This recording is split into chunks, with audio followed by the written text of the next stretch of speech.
చేయాలి కదా ప్రభాకర్ గారు, మీరు చేయలే. మీరు అధికారులను పారావైజ్ రిమార్క్స్ తీసుకురమ్మని అడగలే. పారావైజ్ రిమార్క్స్ తీసుకొచ్చి మనం మళ్ళీ కౌంటర్ వేయాలి కదా హైకోర్టులో అని అడగలే. అదేవిధంగా లా డిపార్ట్మెంట్కి దీన్ని పంపించాలి. ఇలా రాష్ట్రంలో లా మినిస్టర్ ఎవరు? లా డిపార్ట్మెంట్ ఎవరి చేతిలో ఉన్నది? రేవంత్ రెడ్డి చేతిలో ఉన్నది. అంటే హోంశాఖ మంత్రి ఆయన్నే, ముఖ్యమంత్రి ఆయన్నే, లా మినిస్టర్ ఆయన్నే. మీరు రేవంత్ రెడ్డి కలిసిన ఈ గూడు పుటాని వల్లనే ఈరోజు హైకోర్టులో గౌరవ న్యాయమూర్తి గారు 4 సార్లు అవకాశాలు ఇచ్చినా కూడా మీరు కౌంటర్ దాఖలు చేయలేదు.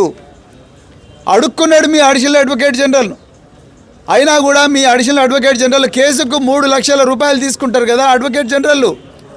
మరి కేసుకు 3 లక్షల రూపాయల ప్రజాధనాన్ని వినియోగించే అడ్వకేట్ జనరల్ కానీ అడిషనల్ అడ్వకేట్ జనరల్ కానీ ఈ కళ్యాణ లక్ష్మి 13 లక్షల మంది మహిళలకు న్యాయం చేసే కళ్యాణ లక్ష్మి ఏదైతే ప్రోగ్రాం ఉన్నదో దాంట్లో ప్రభుత్వం తరపున కౌంటర్ ఎందుకు దాఖలు చేయలేదు? ఎందుకంటే నీకు తెలుసు, రేవంత్ రెడ్డికి తెలుసు ఈ ప్రోగ్రామ్ని ఎట్లయినా బంద్ చేయాలి.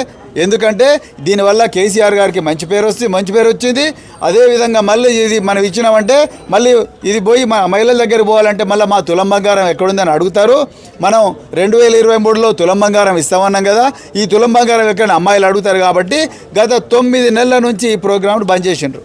ఎందుకు బంద్ చేసిండ్రండి?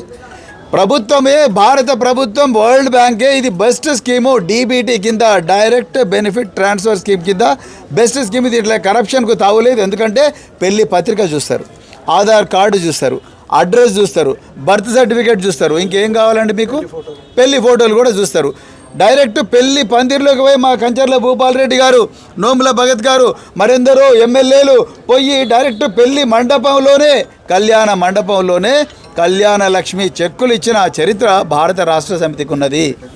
ఇలా మీ పుణ్యమాని వాళ్ళు తల్లులైనరు, వాళ్ళు అమ్మమ్మలయ్యేదాకా మీరు వాళ్ళకి చెక్కులు ఇచ్చే పరిస్థితి లేదు. అది పరిస్థితి ఇలా తెలంగాణ రాష్ట్రంలో. నేను ఒక్కటే క్వశ్చన్ అడుగుతున్నా, మీ రేవంత్ రెడ్డి గారికి, మీ పొన్న ప్రభాకర్ గారు, మీ ఇద్దరికి ఈ విషయం తెలుసు. ఇది పిఐఎల్ పడ్డదన్న విషయం తెలుసు, ఈ అడ్వకేట్ జనరల్ అపియర్ అయ్యండి అన్న విషయం తెలుసు. కానీ మీరు ఇన్స్ట్రక్షన్స్ ఇవ్వలేదు కాబట్టి ఆయన కౌంటర్ దాఖలు చేయలేదు. మీ అధికారి